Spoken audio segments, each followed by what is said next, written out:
Hi, this is going to be a little bit of a different video for me.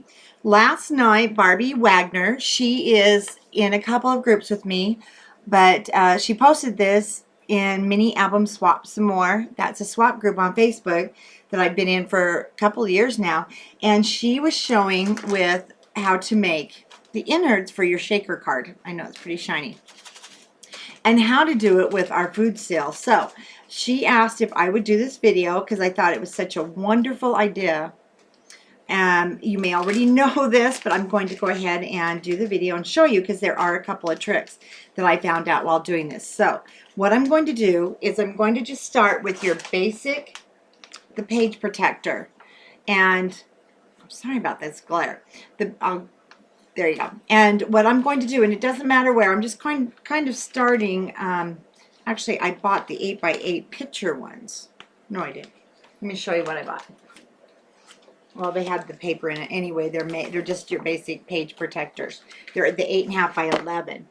And so what I'm going to do is find out, sorry, for some reason this is wanting to be sealed. There we go.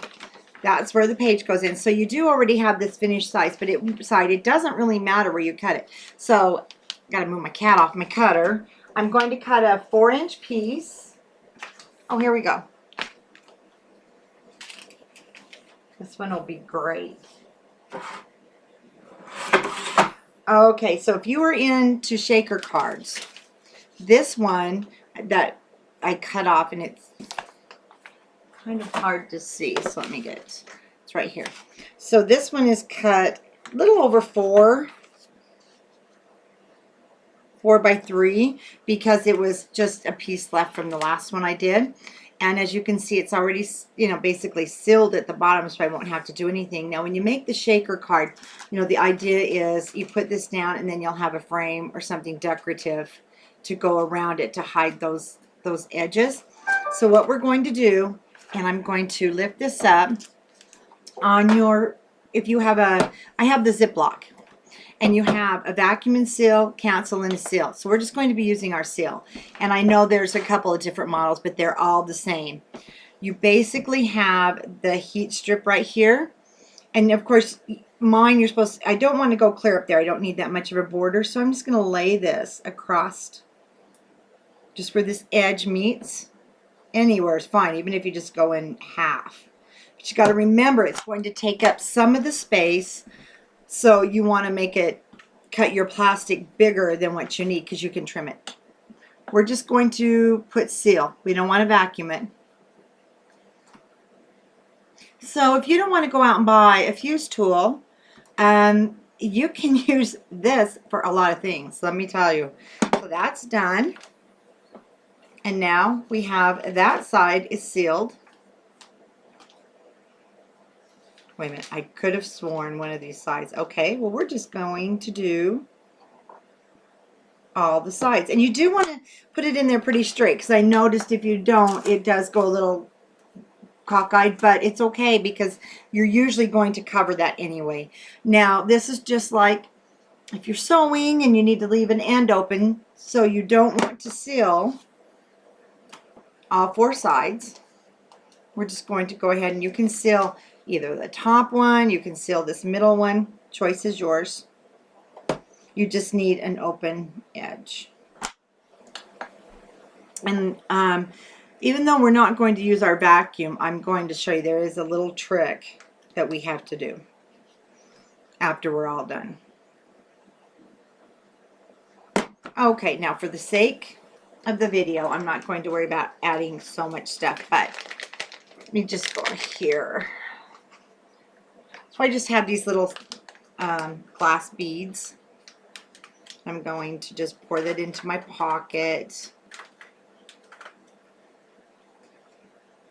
And let's see, probably some of these little kind of clear white iridescents. And I might, when I'm doing this, I'll put some little charms in there or whatever else I decide at the time to put in there. Maybe some little butterflies. Now I'm just going to fold this over for a minute, shake things up, kind of get things moving around.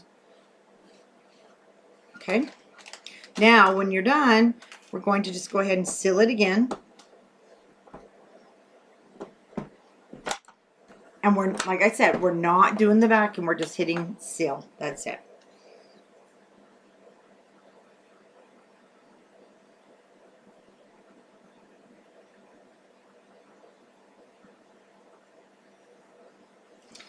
Now, when I take it up, I'm going to go ahead and now remove this. You can trim your edges however you want to fit. And as you can see, it's going to be sealed. Now, even though I didn't use the suction, it's still pretty tight. See how this one now moves a little more freely? Well, I'm so sorry about the lighting. Well, I found that it's a little tight. So what I did is I took my poker. You can just take a pair of scissors, anything. Just something to make a tiny little point, an ice pick. And I just went down in the corner and actually poked it all the way through. It's just teeny tiny. So unless you're using glitter, it shouldn't even affect your glitter. You need to get a little bit more air in there. And so that's what I did. I poked a little hole, and then things were moving around a lot better because we got some air in there. So crafters at home, if you are, you know, you don't even have to be on unlimited, you know, budget for your craft supplies. Just using what you have on hand helps stretch it so you can buy more of the fun craft supplies. Let's get it up there. So you can see your edges are nice and sealed. I didn't have to buy an extra fuse tool, and it's handy. It was quick. Look how quick that came together. Then I'm just going to make my little frames. We'll border it around. And Barbie, I want to shout out to you and thank you so much for sharing this idea and then asking me to do the video. I appreciate that so much.